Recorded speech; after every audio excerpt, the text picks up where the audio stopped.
Bonsoir à tous. Bon, des nouvelles sur la suite du dossier par rapport à Marc Doyer, Jean Lassalle et puis Le Roi. Comme je vous l'ai déjà répété, Jean Lassalle a fait plusieurs plateaux télé pour dire j'ai les preuves que Le Roi n'est pas vac, n'a pas fait cette piqûre. Aujourd'hui, tout ce que demande Marc Doyer, c'est d'avoir ses preuves pour avoir la vérité, ne serait-ce que pour les victimes, je pense que c'est déjà important. Et puis indirectement, aujourd'hui, dans la conjoncture où on est, ce qui nous permettrait aussi de déclencher l'article 68 pour une grosse faute. Puisque quand un président vous demande à tous d'aller vous faire piquer, si lui, il ne l'a pas fait, forcément, il y a une grosse faute. Alors je m'excuse, je fais beaucoup de live en ce moment, mais certainement parce qu'il y a beaucoup de choses à dire en fait en ce moment, énormément de choses. Je vous fais écouter le message que Marc a fait pour vous. J'espère qu'il sera vraiment republié pour que ça puisse s'entendre. Il faut aller au bout de cette histoire. Il faut aller au bout de cette histoire. Tu peux pas aller sur des plateaux télé, dire que tu as des preuves, que Macron n'a pas fait les picouzes, et puis après ne pas les donner. Dans ce cas-là, il faut se taire sinon. Il faut rien dire. Donc, ça suit son cours. Je vous laisse écouter Marc Doyer. Bonsoir à tous, alors j'espère que vous allez bien. Je peux enfin vous donner des nouvelles de la procédure que j'ai lancée contre Jean Lassalle. Alors c'est pas contre Jean Lassalle, pour faire aller un huissier chez lui pour qu'il nous dise en fait ce qu'il sait sur la vaccination, la non-vaccination du président Macron. Puisque, comme vous le savez, depuis des mois, il maintient que le président Macron ne serait pas vacciné. Ce qui est tout à fait intolérable et insupportable pour nos familles de victimes, puisqu'on nous a poussé à nous faire vacciner et que le principal acteur de cette vaccination, c'était le président Macron. Donc imaginez si on devait découvrir qu'il n'était pas lui-même vacciné. Alors je dois vous dire qu'il y a plusieurs dizaines d'huissiers qui ont refusé depuis 3 semaines d'aller chez Jean Lassalle.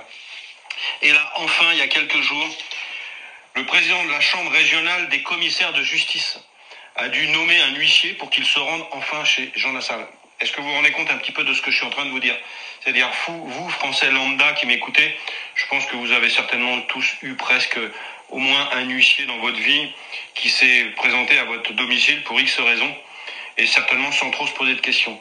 Là, pour un problème aussi grave, qui touche aussi bien le président de la République, un problème de santé publique, et un élu comme Jean Lassalle, les huissiers, tout simplement, ont refusé.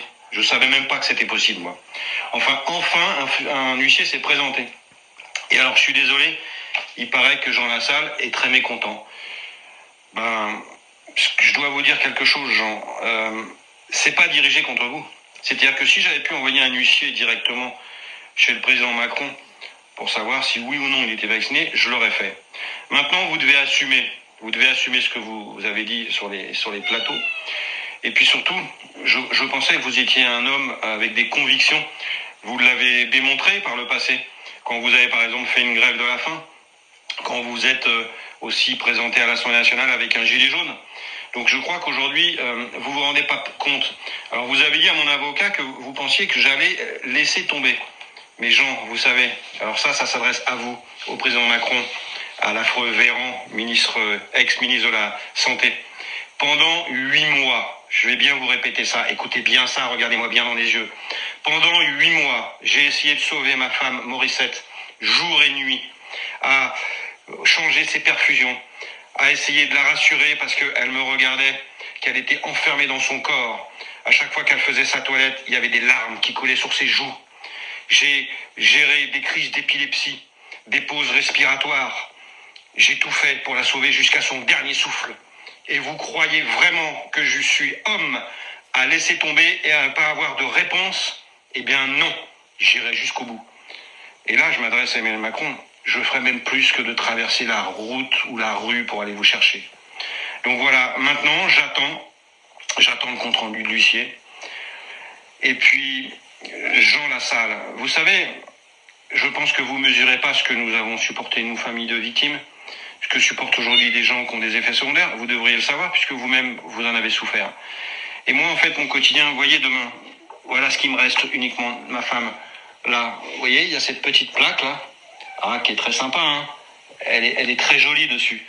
Ça, c'est ce que je vais aller poser dans les quelques jours qui viennent au cimetière. Elle n'a pas demandé tout ça. Ses dernières paroles, quand elle pouvait encore s'exprimer, ça a été un jour de me dire dans la cuisine, alors qu'elle se sentait malade, j'ai encore des choses à faire. Ça hante mes nuits, j'ai encore des choses à faire. Parce qu'en fait, pourquoi elle n'a pas pu continuer d'avoir à faire ce qu'elle avait à faire?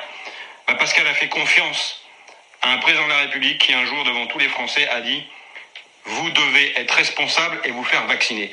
Donc, si lui-même n'est pas vacciné et qu'il a menti, j'irai jusqu'au bout pour obtenir la vérité, quitte à me fâcher même avec Jean Lassalle et d'autres. Voilà. Merci.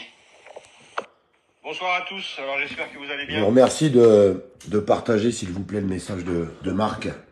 C'est un message du cœur qui sort, j'en ai des frissons, moi.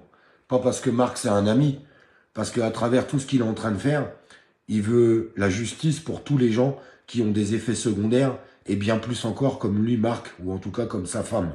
Comme il vous l'a dit, dans 4 jours, il ira amener une plaque encore au cimetière. Est-ce qu'on peut partager cette parole? Est-ce qu'on peut juste essayer d'avoir la vérité? Cette vérité qui pourrait sauver beaucoup de gens. Je vous le répète, si on arrive à prouver que le roi n'a pas fait ses picouses, avec l'article 68 et les députés n'auront pas le choix de le mettre en place, il l'éjecte. Il l'éjecte tout de suite. Alors s'il vous plaît, on a besoin de vous, Marc a besoin de vous. Faites-le pas pour moi, faites-le pour Marc Doyer. Faites-le pour toutes les victimes et pour tous les gens qui souffrent aujourd'hui. Puisque il me semble qu'il est plus qu'urgent qu'on puisse l'évacuer. Alors Jean Lassalle, comme l'a dit Marc Doyer, c'est pas contre toi, Jean, tout ce qui est en train de se passer. Mais t'es passé des dizaines de fois sur des plateaux télé pour dire « J'ai les preuves que Macron n'a pas fait ses piqûres et je voudrais faire éclater la vérité. » C'est pas ce que tu es en train de faire, Jean. Je sais pas pourquoi tu fais ça. Je te le répète. Le peuple sera avec toi. Tous les citoyens seront avec toi. Sors ces preuves. On va attendre le résultat de l'huissier et savoir ce que tu as répondu à l'huissier. On vous tiendra au courant dans les jours qui viennent, quand on aura le retour, qui devrait prendre à peu près 2 à 3 jours. Merci pour Marc et merci de partager ce message puisque les réseaux sociaux bloquent tout ce genre de live parce qu'ils ne veulent pas que ça se diffuse. Vous avez fait un énorme boulot la dernière fois parce que vous l'avez partagé plus de 30 000 fois, je crois, le live. Vous êtes juste énorme. Partagez-le en France, mais aussi à l'étranger. Partagez-le partout. Il faut que ça résonne et on compte sur vous. Merci à tous.